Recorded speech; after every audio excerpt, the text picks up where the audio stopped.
Pero ¿qué pasa, queridos hermanos? Que mi dureza de corazón no me dejaba.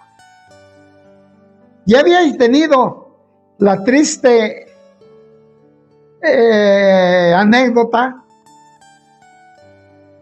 de que el enemigo también quería mi alma, que el enemigo estaba dispuesto a muchas cosas, pero mi Dios nunca me dejó. De ahí no volví a saber jamás de ese personaje. Aquí quiero agregar algo en el pasado, como a los 16, 17 años, donde empecé a perder miedo a las cárceles. En cierta ocasión andaba yo de ayudante en un camión carguero. Se dedicaba a transportar animales, reses, caballos, en fin, todo eso, todo ese tipo de animales. Contrataron a mi patrón para llevar un viaje a la ciudad de Tamazula, Jalisco. En ese lugar iba a tener festejo. Bueno, tenía trabajo la dueña de los caballos, que era la cantante Norma Herrera, y para eso fue contratado este amigo, y yo como su ayudante, y el que cuidaba los caballos. Íbamos los tres. Llegamos allá, arreglaron todo, ya que todo listo para el espectáculo, y nosotros nos desentendimos, tanto el caballerango como yo, que no tenía ninguna injerencia en los caballos. Pero nos fuimos a lo que era la feria de ese lugar, de Tamazula.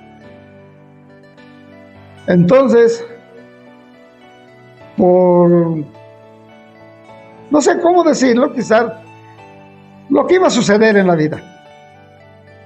Un individuo de los que ahora los conocen como gay, me empezó a importunar. Yo estaba jugando en esos futbolitos, empezó a importunarme. Llegó el momento en que me fastidió, lo golpeé, y sin saber quién era el culpable o no, yo fui el que fui a dar con mi esqueleto a la cárcel, y ahí me pasé toda la noche. De ahí, por eso quise intercalar más antes esta anécdota, porque de ahí empecé a perder el miedo a las cárceles. Y por mi mismo carácter y mi misma situación de cómo me había desenvuelto, continuamente estaba yo ahí. Y nunca llevé un proceso, nunca llevé un juicio, nunca hubo acusadores. Por eso mismo nadie se presentaba, porque en ese tiempo le llamaban riña, y no era más que lo máximo 3 días de prisión y la libertad, porque no había acusadores. Entonces mi vida transcurrió de esa manera, continuamente cayendo en ese tiempo delegaciones en el Distrito Federal, o la cárcel municipal en Ecatepec, que era mi rumbo donde yo vivía, y así muchas anécdotas de eso. No entendía. A la edad promedio de 24 o 25 años, ya con mi hijo de unos 3 o 4 años, llegó el momento en que con esa vida agresiva nunca me quedaba yo contento, y en el momento menos esperado, y que salía el problema, yo no sabía resolver los problemas con palabras. Me había yo acostumbrado a los golpes. Después, mucho tiempo después, supe que había tenido problemas con una persona. Afortunadamente, pues quiero decir, gané, Esta persona no quedó conforme y pagó a otra persona para que me hiciera daño. Esta persona yo no la conocía. Y en una ocasión, estando bebiendo, me levanté a pedir algo al mostrador, cuando en ese momento llegó a quien le habían pagado. Me tomó de este hombro, me volteó y nomás me dijo: es contigo. Unos dicen el instinto, otros dicen un milagro. Y yo digo, no, fue la mano de Dios. El arma que llevaba este amigo era una de las que, pues más para que entiendan, como puñal. Otros les dicen punta. Esa arma iba dirigida a este lugar, a la garganta. En el movimiento que hice, agarró la punta de la quijada y se resbaló en el hueso y siguió hacia arriba por el movimiento de la cara, siguió hacia arriba. La cicatriz, pues solo de cerca se observa. Creo que la cámara no lo capta, pero la cicatriz es algo grande. De ahí, la persona, yo ya sentía que el aire se salía por un lado. Al momento presentí que el golpe era en la garganta y mi pensamiento fue instantáneo: hasta aquí llegué, voy a morir. Pero como tenía fuerzas, no me sentía mal, ni mucho menos. Seguía a la persona unos 30 metros, 40 metros. Él iba tranquilo y lo golpeé en la quijada con una botella de cerveza llena. El hombre cayó inconsciente y así quedó inconsciente no sé cuánto tiempo, porque a la cárcel lo llevaron inconsciente. Nuevamente en esa acción veo la mano de Dios. ¿Por qué? El pensamiento estaba muy adentrado en mí y la razón era sencilla: si me voy a morir, que este amigo se muera primero. Ese era mi pensamiento y mi decisión. Llega el momento que yo ya sentí que con los pies no le hacía nada, que no lo lastimaba, según yo. Vi una piedra cercana, promedio 15 kilos, o quizás 20. La tomé. Él, así como estaba tirado, puse un pie de un lado de su cuerpo, otro en otro, y le iba a dejar la piedra caer en su cabeza. Y por eso he dicho, nuevamente la mano de Dios se manifestó en mi vida, porque Él no quería o no quiso nunca jamás que yo fuese un homicida.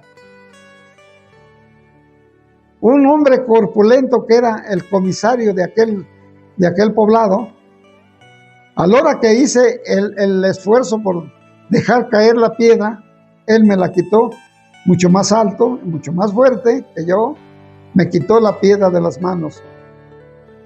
Me fui de frente, caí encima de la persona que me había golpeado con el cuchillo. En la desesperación de que yo quería verlo morir, lo tomé del cuello y le empecé a apretar. Pero ahí estaba otra vez la ley. Me tomó de los cabellos, me levantó y yo agarrado del cuello de la persona. Llegó uno de los ayudantes del policía, me pegó con el rifle, con el Mauser, no sé qué sería, en las costillas y lo solté por el mismo golpe. Ya en eso ya habían hablado a la autoridad cercana del municipio, a Ecatepec de Morelos. Ya había llegado la policía, había llegado la ambulancia, nos subieron a los dos, pero con policías adentro. Ya fuimos todavía, yo desangrándome, fuimos a Ecatepec. De ahí vieron que yo era el único más que necesitaba atención médica. Nos llevaron todavía a la capital, cerca de la Basílica de Guadalupe. Por ahí estaba un nosocomio de esos que le dicen de caridad o algo así. El Rubén Leñero. Allí fue internado. Pero allí a la gente que va en estado de ebriedad es el que menos lo atienden. No los quieren. Y tienen razón quizás. Fui internado, me tendieron en una mesa en una plancha de asfalto y empezaron a coserme la mejilla. La costura fue por dentro primeramente, por fuera después, sin ninguna anestesia, nada que mitigara el dolor. Quizás ya no había tanto dolor por la cortada, pero sí fue tremendo el dolor al sentir la aguja que entraba y salía y cosiendo la herida que yo tenía. De esa manera me pusieron un parche y regrésenlo al reclusorio, va detenido. Llegué al reclusorio y buscaba al individuo porque iba todavía con el coraje, ya a sabiendas que no moriría, que no iba yo a estar mal en ningún momento, pero el coraje que yo tenía no se mitigaba. Pero ya nos pusieron celdas aparte, ya no hubo problema. Cuando llegó el momento de presentarse al juez, llamaron a la persona otra primero, dio su declaración y después a mí. Y como no hubo abogado ni nada, este hombre no fue aconsejado, ni mucho menos, declaró tal y cual habían sido los hechos.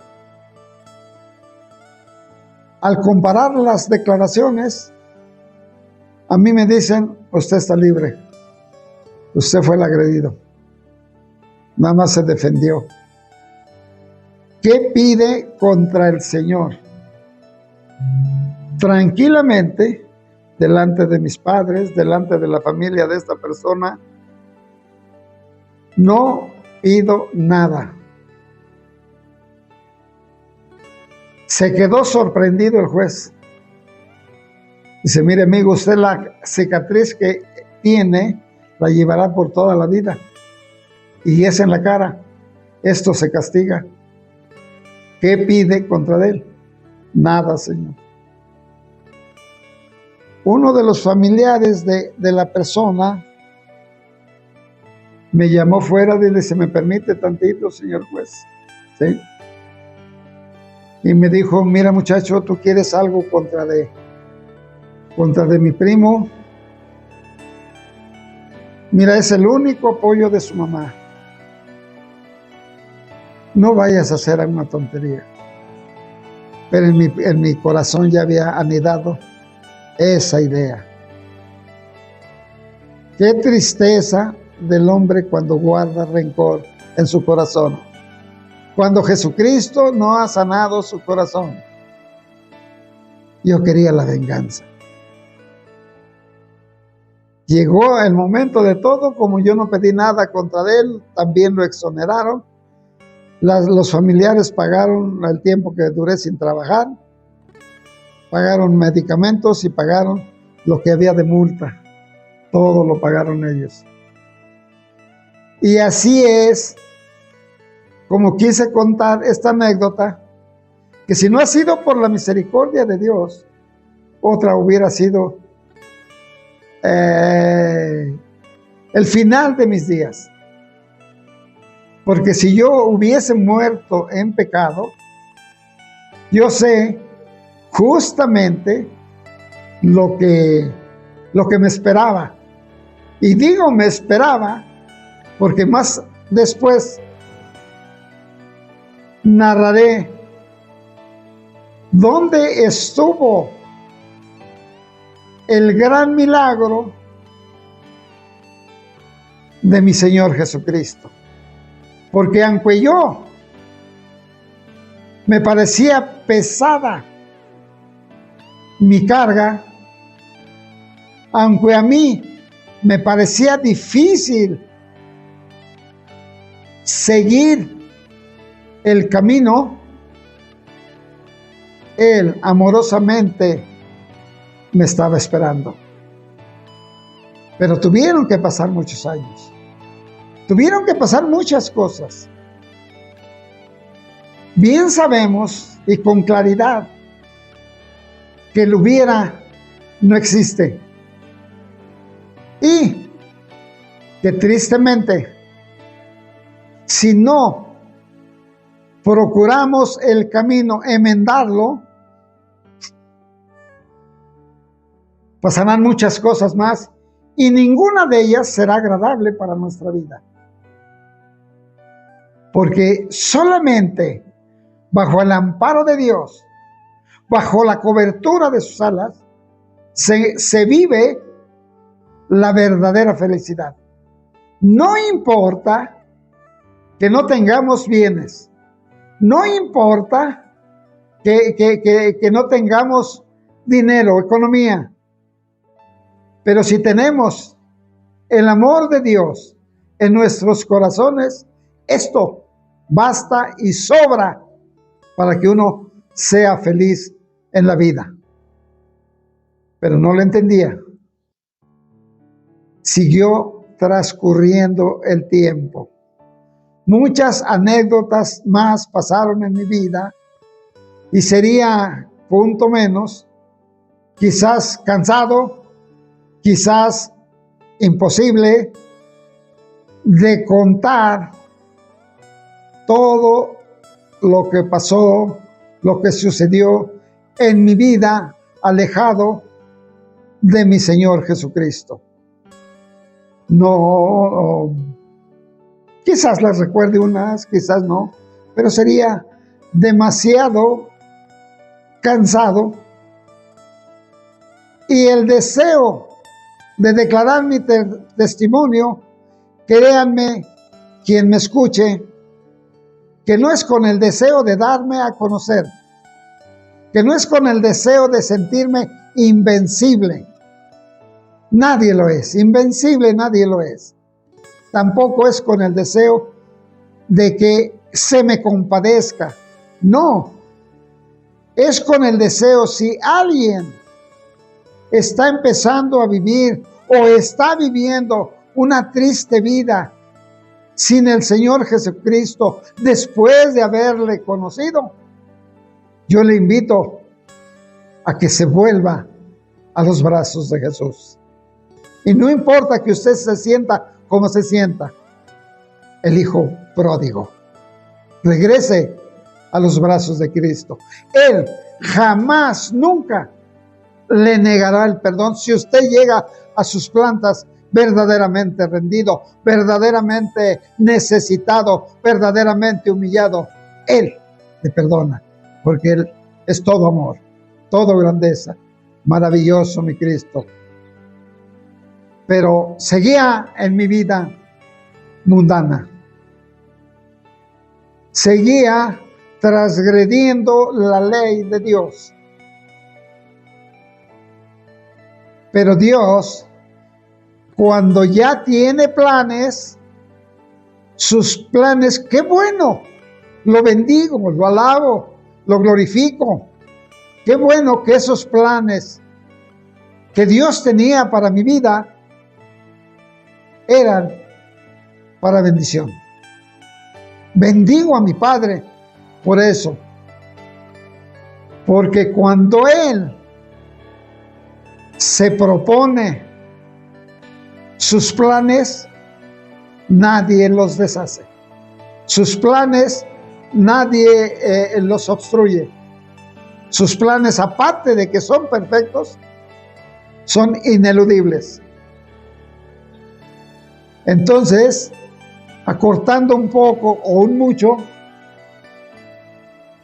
llega el momento cuando mi padre decide hablarme de una manera realmente más directa, de una manera más, ¿cómo podría decirle? Más estrecha o más dolorosa. No sé cómo decirles, pero así fue. Y como he dicho, tan ha sanado mi corazón que yo ahora le digo gracias, Padre, por haber permitido esa vivencia que yo tuve. Año de 1963. El Señor llamó a su presencia a la única mujer que se preocupaba por mí.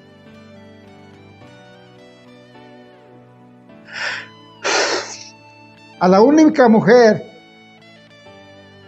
que derramaba sus lágrimas ante el Creador y le decía: Señor, salva a mi hijo.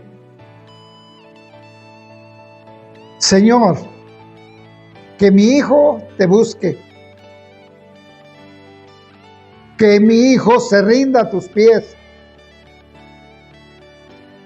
que mi hijo se sirva para alabarte y glorificar tu nombre como cuando pequeño lo hizo. En ese año, Dios la llamó a su presencia. Aún con la edad que tenía, siendo un hombre maduro, el golpe moral para mí fue terrible. Fue tremendo. Indudablemente, como dice los que están en el teatro, primera llamada. Seguidamente, en menos de un mes, partió mi padre. Y si he de ser honesto, no es lo mismo. Fue mi padre, lo amé como tal, pero no es lo mismo. Entonces, ahí sentí, como acabo de mencionar, siendo un hombre maduro,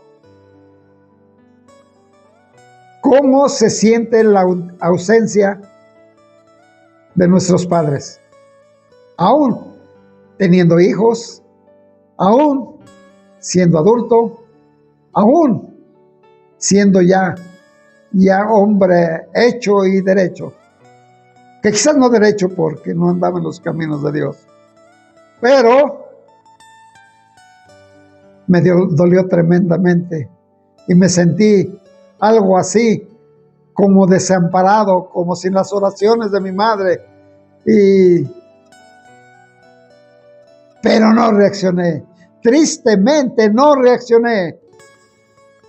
Aferrado el hombre en el camino que llevaba, aferrado el hombre en su camino de perdición, aferrado, aunque nunca, jamás tuve ni la necesidad, ni la convicción, ni nada de ello, de doblar mi rodilla ante una imagen. Siempre con la enseñanza, aunque sin obediencia, con la enseñanza en la cual yo empecé mis primeros años.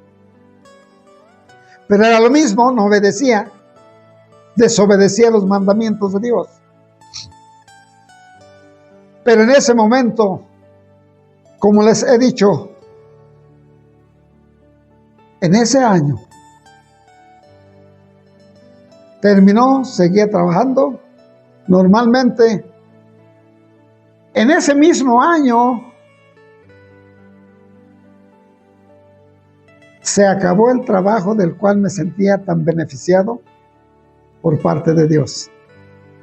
Un trabajo en el cual duré 12 años. Difícil para mí durar tanto tiempo, pero como era bien redituado, ahí estaba y se acabó. La empresa se declaró en quiebra, se terminó el trabajo. Nos dieron unas monedas, no lo que nos pertenecía, pero a final de cuentas era algo de dinero.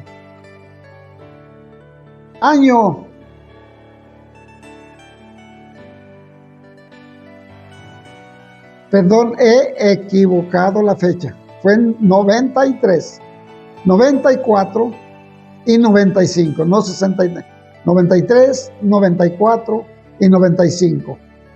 Año 95, quizás medio año o algo así, cuando llegué al hogar que Dios me permitía llegar, donde fui tan feliz a mi manera. La que fue mi pareja, en un momento menos esperado, cuando más la necesitaba por las dos pérdidas que había tenido, es cuando vino el golpe definitivo, cuando se presentó el golpe final. Y me dijo: Rogelio, esto se terminó.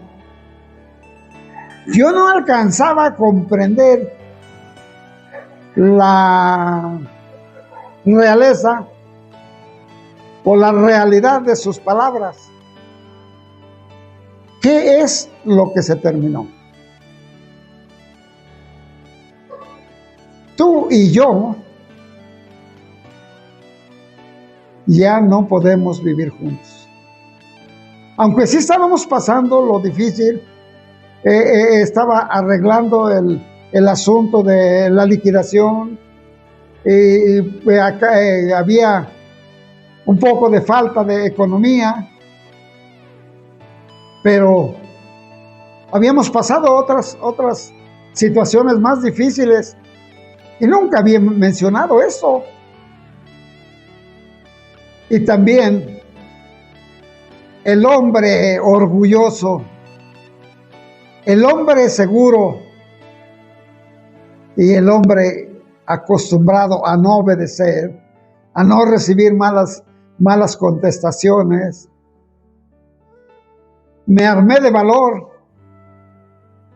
y le observé: ¿estás segura de lo que me estás hablando? Completamente segura. Y lo que más me enfureció es la verdad. Es ella proclamar: esta es mi casa y te vas de ella. ¡Wow! Terrible situación. Una gran mentira, porque si bien es cierto, ni el hombre solo construye, si no es con ayuda de la compañera, de la esposa. Pero se tomó la libertad de mencionarlo así y le tomé la palabra. No te preocupes, hoy déjame dormir aquí, mañana me retiro. En un carrito que tenía, eché mi ropa, que eran las únicas pertenencias que iba yo a sacar. Y al otro día abandoné el hogar. En esos momentos, por el coraje, la ira, me sentí fuerte. Mas, sin embargo, me estaba yo engañando. por qué me estaba engañando. Porque solamente mi Dios es testigo cuánto amé a esa mujer. Pero ya que ella me lo había pedido, es otra de las cosas que no había yo aprendido, ni a rogar,